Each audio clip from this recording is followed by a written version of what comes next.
Well, hey, it's week 6 of 40 days of community, and I want to just say congratulations. You've made it to the end. You made it through 6 weeks, and I want to say thank you for all of your efforts and the impact that it has made in our community and our church family.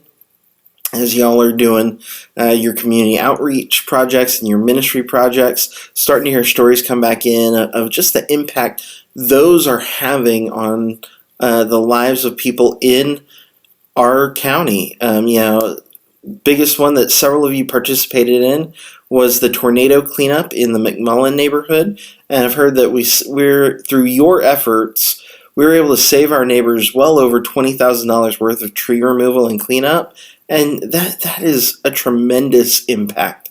So I want to say thank you for your willingness to serve and your willingness to get involved in the lives of others.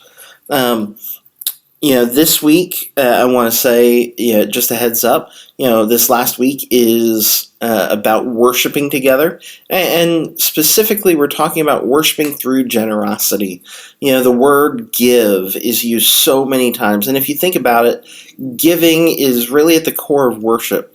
We're giving praise to God. We're giving thanksgiving to God. Because God is a giver. God has given so richly to us, and so in giving we become more like Him. So this week, like I said, the topic is worshiping together, but specifically the idea of giving together. So that's what is ahead in your lesson. I want to encourage you also, take some time to share something that you've learned over the past 6 weeks in group this week, and encourage everyone else, hey, is there something that has really stood out to you? Share that together. Let this final lesson be a great time of sharing lessons from the past 6 weeks as well. Also want to give you a heads up, during the Serve Together time, I'm going to encourage your group to show their appreciation to you for leading. It's going to be hard, but I want to encourage you to let them appreciate you. Your willingness to open your home, to open your time to a group of people, some of you for the first time, it's huge. And it's worthy of praise and recognition. So let me say now, again, thank you for your willingness to lead. Also going to be looking at what comes next. It's the summer, so some of your groups may want to continue meeting every week or every other week.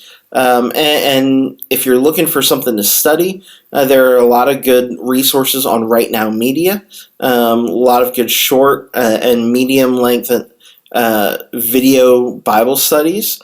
So if you go to the Northfield page on Right Now Media, we actually have some recommendations from the staff here at Northfield of good studies that you can check out.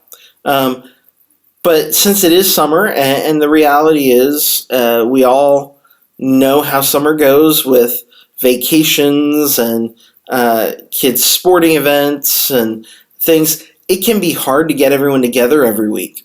So I want to encourage you, maybe look at meeting once or twice a month during June, July, and August, and just have a time of fellowship. As we talked about, a big part of group life is doing life together, and we need time to be together. During the summer, it might not be a great time to dive into a deep study, and when people are missing and feeling like, they got to get caught up and that sort of thing. So maybe just meet once or twice a month for a cookout. Go to the lake, go to the park, do something fun together as a group and spend time getting to know each other and building those relationships. Summer is a great time for those kind of activities versus diving deep into a study like we will once we get back to the fall.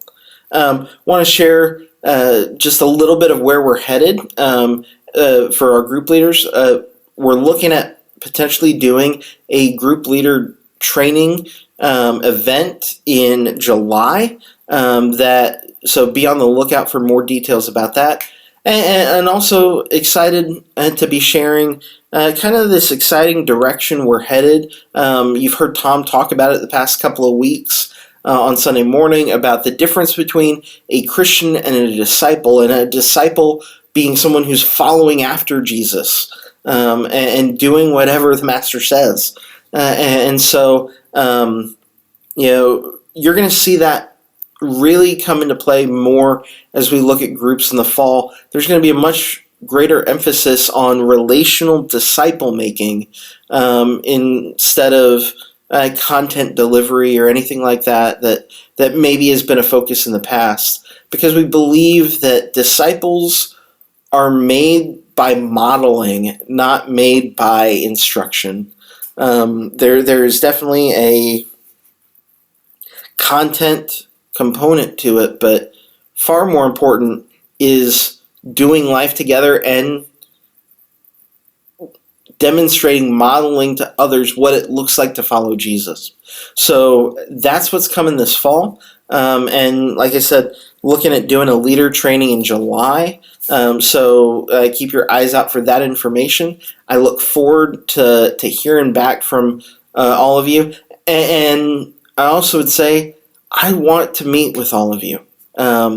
So feel free to reach out. I'll be reaching out to each of you individually to hear about your experiences, but would love to get together for breakfast, lunch, coffee, something like that, and spend some time hearing about your experience and sharing a little bit more in depth about the direction we're headed with groups. Thank you for everything you've done the past 6 weeks. We could not have done 40 Days of Community without leaders like you.